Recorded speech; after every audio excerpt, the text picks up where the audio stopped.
anytime you hear or you see such case, you react. You know, so it's so important that, you know, find yourself, know yourself, and be yourself. It doesn't matter, whichever day you wake up, tell yourself good morning. My name is Atinuke Olukoya. I'm the Executive Director of the Center for Women's Health and Information, CEWHIN. So are we here?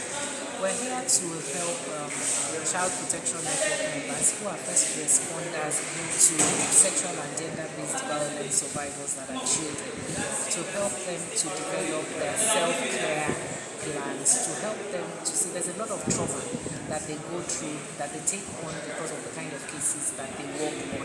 Oftentimes, they don't know how to wind down to take care of their own health. So a lot of people are melting down, a lot of emotional, mental health trauma going on. So this exercise is to help them to begin to institutionalize self-care in what they are doing and in their work. The activities you have put together, what I do and what value would you like them to take on? What I would like them to take on actually is that focusing on their self is not self, right? And that when you're healthy and when you've taken care of yourself, that way you will not break down. You're actually able to help more survivors when you're healthy than when you're falling ill because you've taken on a lot of trauma on yourself.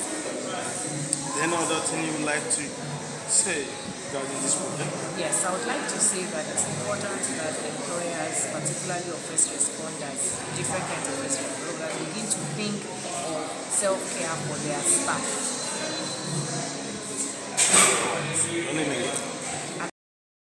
My name is Madam Ngozi Okoro. I'm a member of CPN. Why are you here? We are here for the self-care training. And I tell you, it's very good for us in this child protection network. Honestly, I don't know what to say, but I have benefited because we go through trauma, we go through a lot of stress in this work.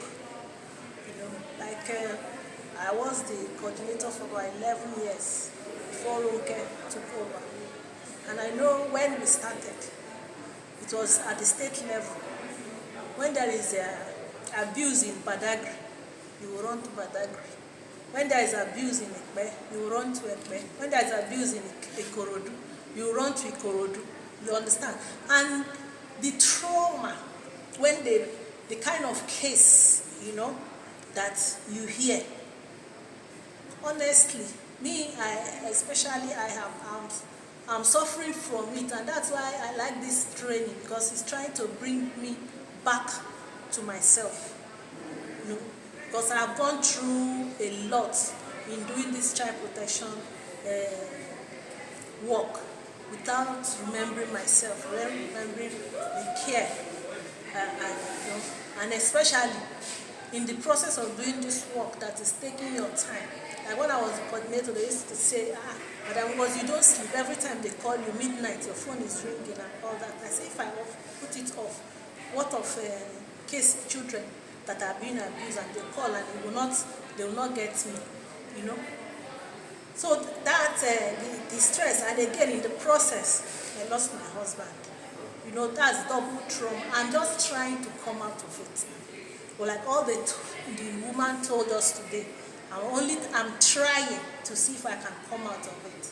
Because the memory, at times you start remembering things, remembering cases of children, you know, that have been abused, and you're wondering what is going on in the life of different children. And when you see a child, like a child on the road, maybe walking